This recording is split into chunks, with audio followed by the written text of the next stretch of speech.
Bonjour tout le monde, aujourd'hui Fromage, Amour et Tradition, on voulait vous faire un petit topo sur l'art de découper les fromages parce que souvent on s'achète du fromage, on veut maximiser ce qu'on déguste et il y a des pertes parce que les gens des fois se ramassent avec un talon, on ne peut pas manger la croûte. Fait qu'aujourd'hui je voulais juste vous parler de ça et vous montrer un peu quel type de fromage et comment on les découpe.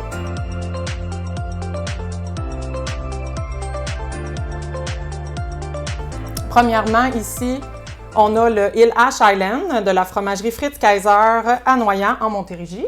Celui-là, c'est un petit brie passe-partout, comme on voit là, un peu partout. Un fromage rond comme ça, c'est pas compliqué. On le coupe en deux, comme ça ici. Et selon le nombre d'invités qu'on reçoit à la maison, bien, on essaie de faire un peu le même nombre de portions. Fait que moi, mettons, je reçois 8 invités à la maison, on est 8.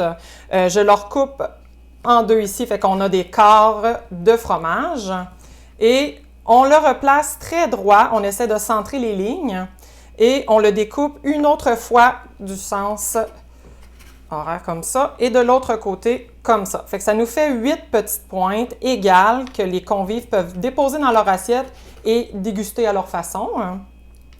Ici, on a une pointe qu'on retrouve dans beaucoup de boutiques, beaucoup de magasins, une pointe quand même assez imposante. Il s'appelle le Miranda de la fromagerie Fritz Kaiser à Noyant, en Montérégie aussi. Parsemé de petits yeux ici à l'intérieur, il est excellent comme fromage. Moi, ce que je fais en général pour ces fromages-là, je me commence une pointe comme ça ici. De chaque côté du talon, je pars du coin pour former une autre pointe au centre. Ici. Après, je tourne le fromage comme ça pour que ça soit plus facile à découper. Et je fais une autre pointe comme ça. Fait que ça nous fait des beaux petits triangles qu'après ça, on va pouvoir déposer dans l'assiette en tipi ou mettre un effet de hauteur dans nos plateaux à fromage. Juste ici. Puis rendu à la pièce principale, là, où il y a le talon le plus, celui-là, moi, ce que je fais habituellement, je le recoupe en deux comme ça, au centre, pour qu'on essaie d'être le plus égal possible. Et je le retourne comme ça et je me fais d'autres petites portions triangles. Et voilà.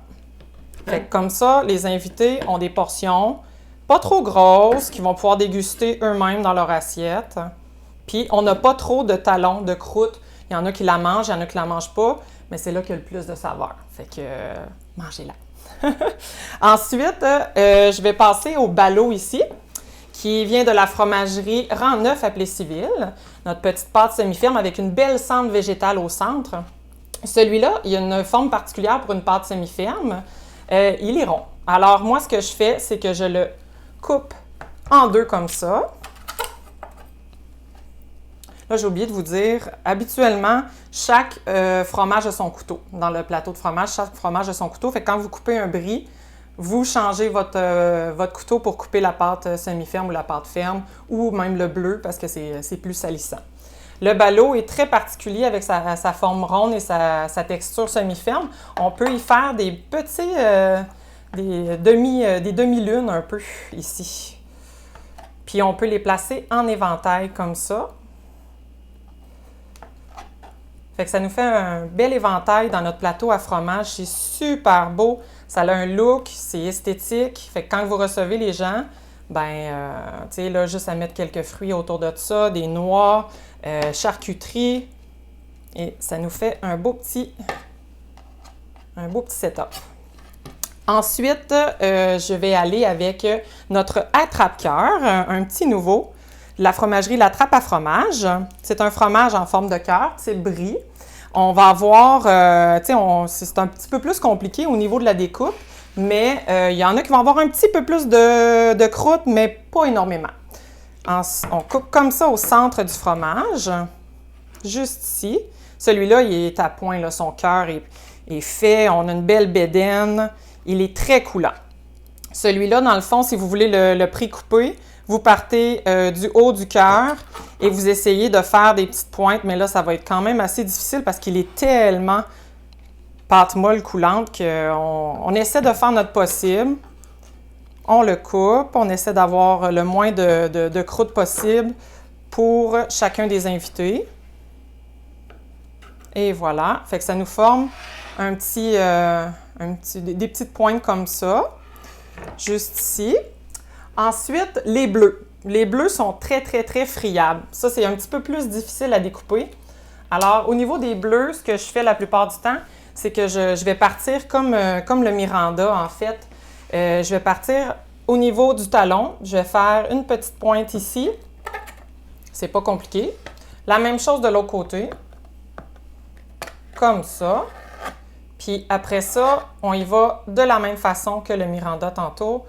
On le coupe comme ça ici. Celui-là, c'est le bleu bénédictin de l'abbaye Saint-Benoît-du-Lac.